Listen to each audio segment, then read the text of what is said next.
Mauvaise saison touristique cet été, Axel de Tarlé. On va dire que c'est un peu la faute de Laurent Cabrol avec cette météo pluvieuse en juillet et en août. Mais le constat est là, le nombre de visiteurs dans notre pays a reculé de 4%. Exactement, vous l'avez dit, le mois de juillet a été le plus pluvieux depuis 1959. Bon, août on connaît pas, mais c'est bien parti aussi pour battre des records. Ça sent pas non plus, oui. Résultat, les touristes sont partis ailleurs, ou bien ils sont pas partis du tout, parce que ça c'est la grande nouveauté. Maintenant, les gens réservent leurs vacances à la dernière minute en fonction du temps. C'est fini l'époque où on réservait ses vacances 3 mois à l'avance. Maintenant, on se décide à la minute grâce à Internet notamment, et puis aussi dans l'espoir d'avoir des promotions de dernière minute sur Internet. Ainsi, ce sont les chiffres du cabinet ProTourisme. Vous avez donc, suite à la mauvaise météo en France, vous avez 34% des vacanciers français qui sont partis à l'étranger cette année.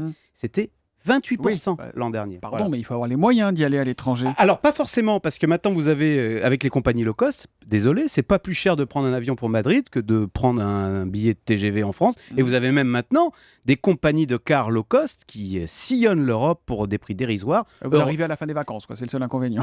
Oh non, ça va assez vite. C'est pas vrai. Eurolines a doublé son trafic en 2 ans.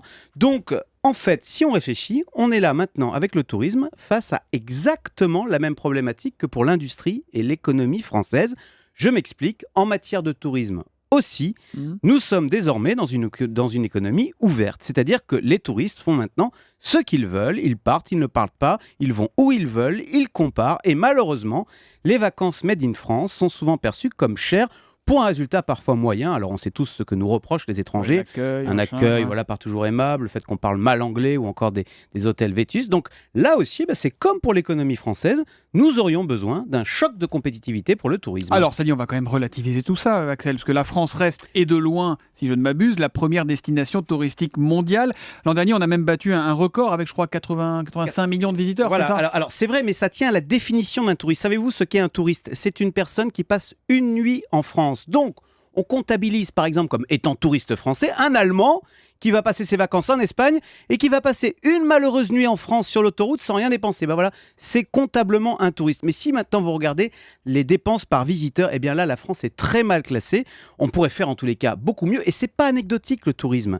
Le tourisme, ce secteur génère, parce que quand même on est fort en France, un excédent de 7 milliards d'euros. C'est-à-dire, c'est ce que les étrangers dépensent chez nous, moins ce que les Français dépensent à l'étranger. Eh bien, 7 milliards d'excédents, c'est bien, mais on a un déficit commercial de 60 milliards. En tous les cas, on pourrait faire beaucoup mieux, car là, pour le coup, le tourisme, c'est un secteur où la France a énormément d'atouts. Voilà, passer ses vacances sur la Côte d'Azur, c'est plus sexy que à Düsseldorf, dans les villages, dans les terres, à la montagne, en Bretagne, sur le littoral atlantique, c'est magnifique ce pays. Et puis quand même, il y a aussi beaucoup d'hôteliers, de restaurateurs qui sont sympas et qui nous accueillent bien. Faut pas oublier de le dire, parce qu'en fait, ils payent pour les autres souvent. Alors, vous savez qu'il y a une exception cet été en matière de tourisme. La seule région qui s'en est bien sortie, c'est la Bretagne. Et voilà, parce qu'il a fait beau en Bretagne. Ça va faire plaisir à notre consultant Raymond Domenech, qui a passé ses vacances là-bas. Le Zoom Echo, Axel de Tarlé, tous les matins à 7h10 sur Europe 1.